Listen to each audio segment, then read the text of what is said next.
ہائے ہائے ہائے ہائے، بہت لمبا حساب کتاب لکھا ہے. دیکھو، باغی بن کے شادی کرو، باغی بن کے نکاح کرو، کر کے بتاؤ سوسائٹی کی ایسی کی تیسی. اگر سورس آف انکم نہیں ہے تو اس نیت سے کمانا شروع کرو کہ شادی کروں گا، اللہ مدد کرے گا. اور کسی چیز میں آر محسوس نہ کرو. ٹماٹر کی ریڑھی لگانی ہے اور ریڑھی لگا لو، اللہ دیکھنا کیسی برکت دے گا. آپ کا ایک وقت پہ ٹماٹروں کا بزنس ہوگا، سمجھ رہے ہو. اور رکشا چلانا ہے، رکشا چلاؤ. نکاح کو فوکس کرو. نکاح کرنے والوں کے ساتھ اللہ نے مدد کا وعدہ کیا. میں نے سرسری طور پہ خط پڑھ لیا، لیکن میں یہ پڑھنے کے قابل نہیں ہے جو انہوں نے حالات لکھے ہیں نا، سنانے کے قابل نہیں ہے لوگوں کو. تو اس لیے آپ نکاح کو فوکس کرو، اللہ کی مدد انشاءاللہ آپ کے ساتھ ہوگی. ماں باپ سے پوچھ کے جو شادی کرتا ہے بہت بڑا بے وقوف ہے، اس کو بے وقوفی کا ایوارڈ ملنا چاہیے. میں آپ کے سامنے ماں باپ کے کتنے حقوق بیان کرتا ہوں کہ نہیں کرتا. مجھے نہیں یاد پڑتا کبھی مجھے والدین کا تذکرہ اور میں نے اپنے رونے کو ضبط نہ کیا ہو. یہ رشتہ ایسا ہے نا ماں باپ کا، انسان نہیں آنکھوں پہ ضبط کر سکتا. شادی میں نے اپنے ابا اماں کو بھی لفٹ نہیں کرائی، سمجھ رہے ہو. جب ہم نے شادی کی ہماری اماں تھوڑی خوش تھی دوسری شادی پہ کہ بیٹا ماشاء اللہ ماشاء اللہ. کون خوش ہوتا ہے؟ رشتہ ہی نہیں مل رہا تھا. جہاں جاتے لڑکی والے کہتے اماں کو تو لے کر آؤ، ہم کہتے اماں ہی تو سب سے بڑی رکاوٹ ہے. تو ہم نے اپنی اماں کے ٹوٹی پھوٹی کوشش کی قدموں میں جنت تلاش کریں. ہم نے میں نہیں کہہ رہا ہم نے بہت کوئی خدمت کی ہے، تو ٹوٹی پھوٹی کوشش کی کہ ہم اماں ہم سے راضی ہی جائیں. الحمدللہ راضی ہی گئی ہیں دنیا سے، لیکن بھائی اللہ پہلے ہے. تو اللہ میاں نے کہا ہے کہ جو ہے نا یہ ماں باپ تمہیں آخرت میں عذاب سے نہیں بچا. نکاح ہم اللہ کا حکم سمجھ کے کرتے ہیں، امی کے کہنے پہ بولو نہیں کرتے، کلچر کے کہنے پہ تھوڑی کرتے ہیں. تو شادی ایسی کی تیسے میں نے کر لی. اماں بہت غصے ہوتی تھی، میں اماں کے پاؤں پکڑنے جاتا تھا، وہ رشتہ ہی نہیں دے رہا تھا نا کوئی. مسئلہ یہ تھا کریں کیسے، خالی نظریے لے کے گھوم رہا تھا میں. ٹھیک ہے، لوگ سن کے کان پک گئے تھے، یار مفتی صاحب دوسری شادی ہر وقت تو کر لو نا. ابے میں نے کہا وہ رشتہ ہی نہیں دے رہا تو کہاں سے کریں. کیوں نہیں دے رہا بھائی؟ کہیں طلاق یافتہ بیوہ کہیں بات چلاؤ، بولتے اپنی اماں کو تو بھیجو. اماں جانے کے لیے ایگری نہیں ہے، اب بیوی کو تھوڑی لے کے جائیں گے دوسری شادی کے لیے، وہ تو ویسے ہی ایگری نہیں ہوتی. لے کے کس کو جائیں، کوئی جا ہی نہیں رہا. تو بہرحال پھر میرے بڑے بھائی کو ہم نے غیرت ویرت دلائی تھوڑی سی. بڑے بھائی کو نا ان کو اس وقت تو تھوڑی سی غیرت آئی، جب شادی کے بعد مسائل آئے ہیں نا تو وہی انہوں نے بھی میرے اوپر نزلہ گرایا، یار اس نے مروایا، مجھے بھی اس نے مروا دیا.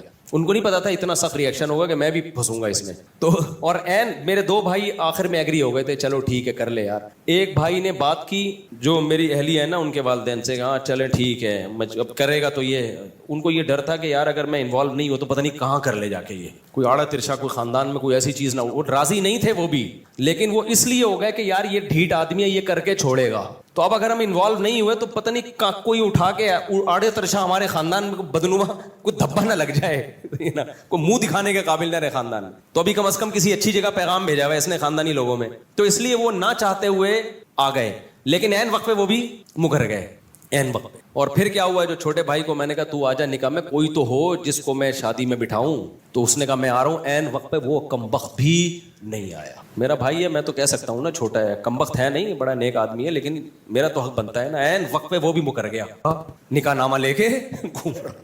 لڑکی والے کہہ رہے ہیں کسی کو تو لے کر آؤ بھائی، ہم لوگ خاندانی لوگ ہیں، ایسے تھوڑی ہوتا ہے. الحمدللہ بڑے میرے سسرال بہت اچھے لوگ ہیں وہ، بھائی کسی کو تو لے کر آؤ بیٹا، ہم نے ایسے کبھی نہیں، ایسے وہ رخصتی ایسے نہیں ہوتی. تو میں کیا کس کو لے کر آؤں. 2-4 دوست میں نے ادھار پکڑے، کہیں سے ادھار پکڑے. ہر شخص ڈر رہا تھا کہ یار ہم بھی پٹیں گے بیٹا تیرے ساتھ. رشتہ دار سارے کہ یار ہم پہ بھی بلی آئے گی. سب سے پہلے سوال ہوگا شادی میں گیا کون کون تھا، سب بھاگ گئے. تو 2-4 پھر رہ گئے تھے. ان کو اتنی بد دعائیں ملی ہیں نا بعد میں، اتنی. ان کے جب بھی اب تک کوئی مسئلہ ان کے ساتھ ہوتا ہے نا کہتے ہیں دیکھا جو کرو گے وہ بھرو گے. اب تک ان کو اتانے دیے جاتے. تو اس موقع پر پھر ہماری اماں راضی نہیں تھی. ہم نے کہا کوئی بات نہیں یار، اماں کی ویلیو ہے ہمارے دل میں، لیکن اللہ پہلے ہے بھائی. ہم نے کر لی. 15 دن کے بعد اماں کو پتہ چلا. میں جب اپنے گھر آیا تو مجھے گھر میں گھر کی مستورات کے رونے دھونے کی ایسے آوازیں آ رہی تھی جیسے گھر میں کسی کا جنازہ ہو گیا ہو. میری والدہ بھی رو رہی ہیں، سب بہنیں بھی رو رہی ہیں. ہائے یہ اب شادی ہوئی ہے یار، چلو بیوی روئے سمجھ میں آتا ہے، اس پہ سوکن آئی ہے نا، سارے ہی رو رہے ہیں. پڑوسنوں کو پتہ چلا، ہائے ہائے ہائے ہائے ہائے اس مولوی نے ہائے ہائے کیا کر دیا. پڑوسی برے بن گئے میرے لیے سب. جس کو ابھی تو ماحول بن گیا ہے، ابھی تو ماحول بن گیا ہے، جب میں نے کیا تھا ماحول نہیں بنا ہوا تھا. لوگ اچھمبے کی نظر، بھائی یہ کیا ہو گیا. پھر وہی میں مشہور قصہ ہے، میرے پر اتنا دباؤ آیا نا، اتنا دباؤ، میں گریبان کھول کے ایسے گھوم رہا تھا جیسے موسٹ وانٹڈ. اور میرے سسر بڑے پاورفل تھے، کمزور نہیں تھے. ابھی ان کے زیادہ ڈیٹیل میں نہیں جاتا میں. اور جو ہے بہت کچھ تھا، بھی کیا بتاؤں یار، اچھا نہیں ہے نا، پھر وہ لوگ بھی بولیں گے وہ تو کیا کر رہے ہیں. تو یہاں تک ہوا کہ پھر میں استاذ محترم حضرت مفتی ابو لبابہ صاحب کے پاس گیا. اتنا ٹینشن میں تھا میں نے کہا انہوں نے کہا کیوں آئے ہو, پہلے کبھی اس سلسلے میں حاضر ہوئے نہیں کسی غم میں. تو میں نے کہا دوسری شادی میں نے کی ہے, بہت ٹینشن ہے, بہت دباؤ ہے میرے اوپر, میں کیا کروں. انہوں نے لفٹ ہی نہیں کرائی مجھے. وہ گئے دوسرے کمرے میں, کسی شاگرد سے بولا, میرے کلاس فیلو سے, بولو اس کو جا کے بولو ہم بے وقوف ہیں, اس کی صحت دیکھو. میں بہت دبلا پتلا تھا, میں بہت باریک سا تھا, اب تو میں کافی ہیلدی ہو گیا ہوں. میں بہت ہی دبلا تھا, 60 کلو میرا وزن تھا, اور مالی حالات بھی کوئی بہت اچھے نہیں تھے. انہوں نے کہا ہم پہ پاس پیسہ بھی زیادہ ہے, ہماری صحت بھی اچھی ہے, ہمیں سنتیں پوری کرنے کا خیال نہیں آ رہا.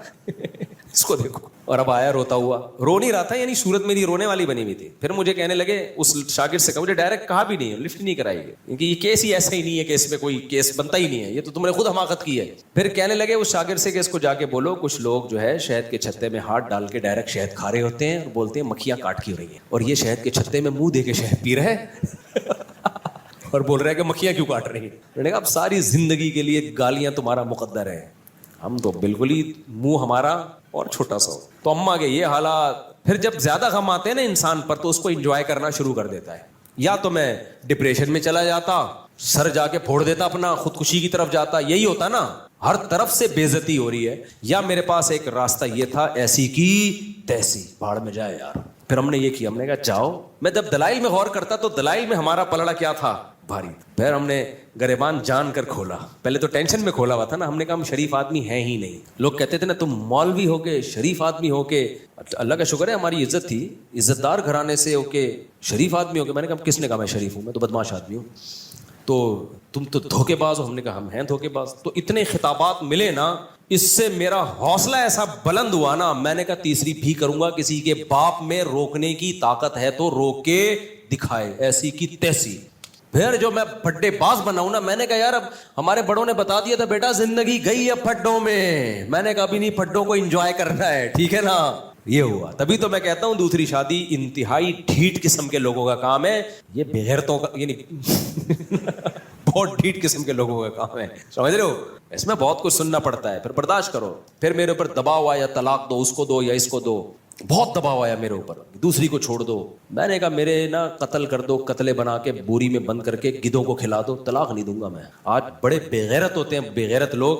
دوسری شادی کی, عورت سے فائدہ اٹھایا اور تھوڑے دنوں میں اس کو طلاق دے دی کہ جی میری پہلی بیوی کا دباؤ بہت تھا, میں مجبور تھا. ابے تو بے شرم آدمی, جب تیرے میں دم نہیں تھا تو نے کیا کیوں ہے؟ یہ بہت کیسز آ چکے ہیں. تبھی میں دوسری شادی والوں کو فوراً اپریشیٹ نہیں کرتا. جب کوئی آگے بتاتا ہے نا دوسری کی ہے میں نے, ابھی کی ہے, ابھی آگے پتہ چلے گا, فوراً چھوڑ دیتے ہیں. ذرا سا دباؤ آتا ہے, میں تعریفیں نہیں کرتا بھائی اپنی, لیکن موٹیویشن کے لیے بتانا پڑتا ہے. ہم نے جب کی ہے, ہم پر جو دباؤ آیا ہے نا آپ سوچ نہیں سکتے, بہت دباؤ آیا ہے. تو میں نے کہا کہ مجھے یہ میرے الفاظ ہیں, آپ بھی سیکھ لو. میں نے کہا چاپ مجھے قتل کرو, چاپڑ لے کے بوٹیاں بنا کے کوؤں کو کھلا دو, یہ ہو سکتا ہے, طلاق نہیں ہوگی. اب غلط کیا صحیح کیا کر لیا, بس. سب کہہ رہے تھے غلط کیا, میں کہہ رہا تو چلو اس پہ مشورہ کریں گے, غلط کیا کہ صحیح کیا کر لیا. اب یہ ریورس نہیں ہوگا, یہ عمل سمجھ رہے ہو, اب یہ عمل ریورس نہیں ہوگا. تو ایسے دھماکے کرنے ہیں تو کرو بھائی, ورنہ جیسے تمیز سے بیٹھے ہوئے ہو نا ایسے زندگی گزارو. لیکن خدا کی قسم اس ٹینشن کا اپنا مزہ ہے یار.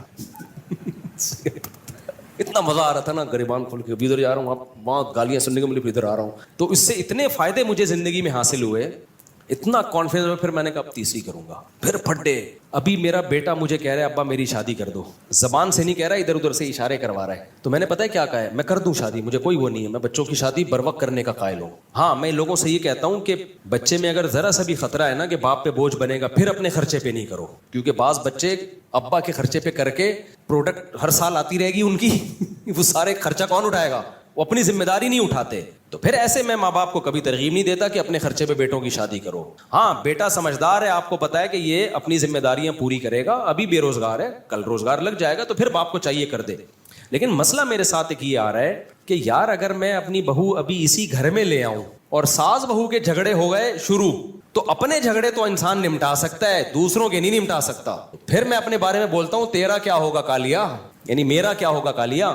کیونکہ میں نے پہلے دوسری کی, پھر پھڈے ہوئے, پھر تیسری کی, پھر دوبارہ سے دونوں کے الگ سے پھڈے شروع ہو گئے, پھر چوتھی کی, پھر تینوں کے پھڈے. اب میں جا کے میری زندگی تھوڑا سکون میں آئی ہے, پھڈے مڈے ختم ہوئے, اب میں بہوؤں کے پھڈے شروع کر دوں, نہیں سمجھ میں آ رہی میرا خیال ہے. کیونکہ اب میں لے کر آیا تو میری بیگم کا پھڈا ہوا میری بہو کے ساتھ. مرد نہیں جھگڑے میں کرتا یار, مرد کا سسر کہے گا بہو سے کی خدمت کرنی ہے بیٹا کر لو, اللہ تمہیں جنت دے گا, نہیں کرنی تو بھاڑ میں جاؤ یار, ایسی کی تیسی. مرد اس چیزوں میں اگنور کر لیتا ہے. خواتین کے بڑے مسائل ہوتے ہیں, خواتین کے مسئلے ہوتے ہیں کہ جب آپ گھر پہ آؤ گے آپ کی بیگم آپ سے بولے گی بہو نے آج مجھے یہ ٹکا سا جواب دیا ہے, کیا یہی تعلیم ہے شریعت میں؟ تو میں بہو سے پوچھوں گا تم بھائی ٹکا سا جواب دیا ہے, جھوٹ بول رہی ہیں, یہ جھوٹ بول رہی ہیں, آپ جھوٹ بول رہی ہیں, میں کہ جھوٹی ہوں؟ بھائی وہ جھوٹی نہیں ہے, وہ سچی ہیں.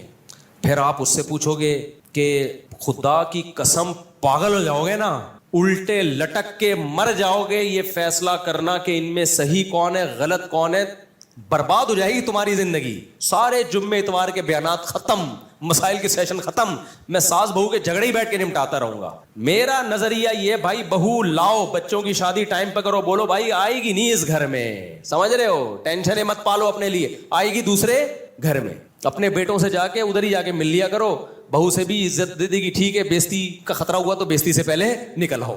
کیا خیال ہے؟ آج کل کی بہویں مارکیٹ میں کہاں سدھری ہوئی آ رہی ہے یار. میں جانتا ہوں جوائنٹ فیملیوں میں عزت دار لوگ بڑے تمیز سے رہ رہے ہیں, ہمارے اپنے ریلیٹیو ہیں, ساری بہویں اکٹھی بڑی لائف کو انجوائے کر رہے ہیں وہ لوگ, لیکن ہر جگہ ایسے نہیں ہوتا. اب ہم جب لائیں گے ہمیں کیا پتہ یہ اگلا نکلے گا کیا, اچھے نکل آئے تو بہت اچھی بات ہے, نہیں تو بھائی ہماری تو زندگی برباد ہو جائے گی یار. تو میں جوائنٹ فیملی کا اس زمانے میں قائل نہیں ہوں. الگ الگ صاحب بچوں سے بھی میں نے بولا, ابھی ایک بچہ نے اشارے بھیجے نا, میں نے کہا بیٹا گھر ارینج کر لے, شادی میرے خرچے پہ ہوگی تیری, یہاں نہیں آئے گی. اب آپ کہہ سکتے ہو مجھ سے آپ گھر بھی بچے کے لیے آپ ارینج کر لیں, اور میرے ماشاءاللہ 8 بیٹے ہیں, تو اگر میں 13 گھر میں چلاؤں گا تو IMF سے مجھے قرضہ دلا دو بھائی. اور بیٹے میں ایک بھی نالائق نکل آیا نا جس کو عادت ہو گئی ابا کا مال کھانے کی, وہ تو میرے بچے پیدا کرنے والے بیانات روزانہ سنے گا بیٹھ کے, خوب اسپیڈ سے بچے نکالے گا اور میری گودوں میں لا کے ڈالتا رہے گا, سمجھ رہے ہو. پھر بھی مجھے قبول ہے یار, ہمارا ظرف بہت بڑا ہے الحمدللہ, لیکن بگڑ جائے گا. ایسا ہوتا ہے نا کہ ابا جب تک میں کما نہیں رہا تو فی الحال میرے بچے بھی آپ پالیں, میری بیگم کو بھی آپ پالیں, کوئی بات نہیں, بہو بھی بیٹیوں کی طرح ہوتی ہے, پال لیں گے یار, جہاں اللہ نے اتنا کھلایا ہے اور کھلا دے گا. لیکن مسئلہ بگڑنے کا خطرہ ہوتا ہے کہ جب فری پھوکٹ کی لڑکوں کو عادت پڑتی ہے نا, ایک دفعہ بگڑ گئے تو قیامت تک نہیں اٹھتے. تو لڑکوں پہ تو ذمہ داریاں ڈالو. ایک واقعہ سنا کے اس ٹاپک کو ختم کرتا ہوں. ہمارا ایک جاننے والا ٹھیکیدار ہے, بہت پیسہ ہے اس کے پاس. میں نے کہا یار تمہیں اللہ نے اتنا نوازا ہے, اتنا تم کما رہے ہو. کہتا ہے یہ سب میرے باپ کی مہربانی ہے. میں نے کہا شاید اس کے باپ نے بہت پیسہ دیا. کہہ رہے نہیں, میرے باپ نے میرے سامنے سے روٹی چھین لی تھی. کہہ رہا میں ہڈ حرام تھا ونس اپون اے ٹائم, باپ کے ٹکڑوں پہ پلتا تھا, گھر آ کے کھاتا رہتا تھا اور جا کے لڑکوں میں بیٹھ کے سٹے. کہہ رہا میرا باپ سمجھاتا رہتا تھا بیٹا کچھ کر, بیٹا میں کرتا نہیں تھا. ایک دن باپ نے میرے سامنے سے کھانا ہٹا لیا, بولا آج کے بعد تو اپنے خرچے پہ کھائے گا. کہہ رہا اس وقت تو مجھے بڑی بے عزتی, لیکن باپ نے میری خیر خواہی میں کیا, سمجھ رہے ہو, مجھے اپنے پاؤں پہ کھڑا کرنے کے لیے. کہتے ہیں نا مجھے چلنا سکھانے کو سہارا چھین لیتا ہے. بچوں سے بعض دفعہ سہارا چھینا جاتا ہے تاکہ اپنے پاؤں پہ چلنا سیکھیں. بچہ سمجھتا ہے میرا باپ ظالم ہے, مجھ سے بیساکھی چھین رہا ہے. بھائی ڈاکٹر یا باپ بیساکھی آپ سے اس لیے نہیں چھین رہا کہ آپ کو وہ گرانا چاہتا ہے, وہ آپ کو اپنے پاؤں پہ کھڑا کرنا چاہتا ہے.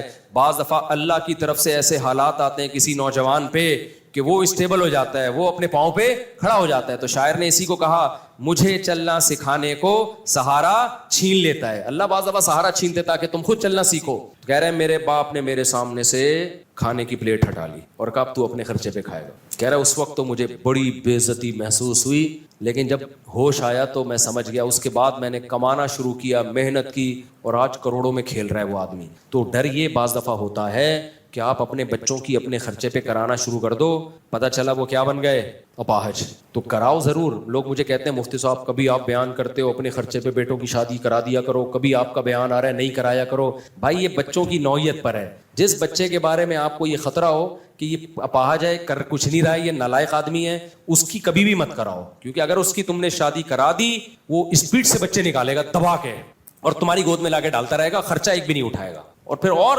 پوستی ہو جائے گا وہ. لیکن اگر بچہ سمجھدار ہے, آپ سمجھتے ہو کہ جو کام اس کے ذمہ لگایا جاتا ہے وہ کر رہا ہے, پڑھائی کو فوکس کیا ہوا ہے اور محنت کر رہا ہے, اس کی اپنے خرچے پہ کرایا کرو. اس سے تمہارے رزق میں بھی اللہ تعالیٰ برکت دے گا, تمہیں بھی اولاد ملے گی, پوتے نواسے ملیں گے, بچہ برائیوں سے بچے گا. لیکن کرانا اس گھر میں نہیں ہے. بیٹا بڑا ہو, چل بھائی دوسرے گھر میں بہو آئے گی, اپنے لیے ٹینشنیں مت پالو. بہت خطرناک لڑائیاں ہوتی ہیں عورتوں کی, اور ان لڑائیوں میں انسان کی ایسی کی تیسی ہو جاتی. اپنی لڑائیوں انسان کو پتہ چل جاتا ہے کہ میں نے کیا کرنا ہے اپنی لڑائی میں. اپنی لڑائی میں یہی کہ شکست مان کے قبول کر لینا ہے, وہ دب جائے گی. بھائی آپ کا بیوی سے پھڈا ہو گیا, دلائل کی دنیا میں گئے, بیگم کی سمجھ میں نہیں آیا, آخر میں آپ بولو میری غلطی آئندہ نہیں ہوگا, ختم ہو گیا پھڈا. کیا خیال ہے؟ بہو کو یہ سمجھانا نا کہ تم بول تمہاری غلطی ہے, یہ نہیں. اور اس سے بعض دفعہ ساس ظالم ہوتی ہے, وہ اور جری ہو جاتی ہے. تو اپنی غلطی میں تو یہی ہے کہ آپ سوری کر لو گے یا جھک جاؤ گے, بولو گے ٹھیک ہے جی, مٹی پاؤ گے. تو لیکن خواتین کے میں ایسا نہیں ہوتا, وہ کہتی ہیں جس کی غلطی ہے اس کو سزا ملنی چاہیے. اور کون غلطی مانتا ہے اس زمانے میں؟ وہ ایک آدمی کی شادی ہوئی, 100 سال ہو گئے, بڑا ہینڈسم اسمارٹ نکلا نا وہ. لوگوں نے پوچھا یار تم 100 سال میں بھی اتنے ہینڈسم, اور تمہاری بھابھی بھی, ہماری بھابھی بھی ماشاءاللہ بڑی ہینڈسم ہے, یہ ہوا کیا ہے؟ کہتے ہیں دیکھو میری جب شادی ہوئی تھی تو میرا بیوی سے ایگریمنٹ ہوا کہ جب بھی غلطی ہوگی نا تو جس کی غلطی ہوگی وہ سوری کرے گا, اور سوری بھی کرے گا, اور 500 قدم بھی, 500 نہیں یعنی 10 کلومیٹر بھی پیدل چلے گا وہ. تو کہہ رہے جب بھی ہماری لڑائی ہوتی ہے سوری بھی میں ہی کرتا ہوں, 15 کلومیٹر پیدل بھی نہیں چلتا ہوں. اس چکر میں واکنگ کر کر کے میں دبلا رہا ہوں اور میں 100 سال کا ہو گیا. تو اس نے کہا چلو جب بھی غلطی ہوتی ہے تو ہی مانتا ہے اور 15 کلومیٹر بھی تو ہی چلتا ہے, تو بھابھی کیوں اتنی اسمارٹ ہے؟ کہہ رہے وہ یہ دیکھنے کے لیے میرے پیچھے پیچھے چلتی ہے کہ چل بھی رہا ہے کہ نہیں چل رہا ہے, وہ یہ دیکھنے کے لیے کہ چل بھی رہا ہے کہ نہیں چل رہا ہے.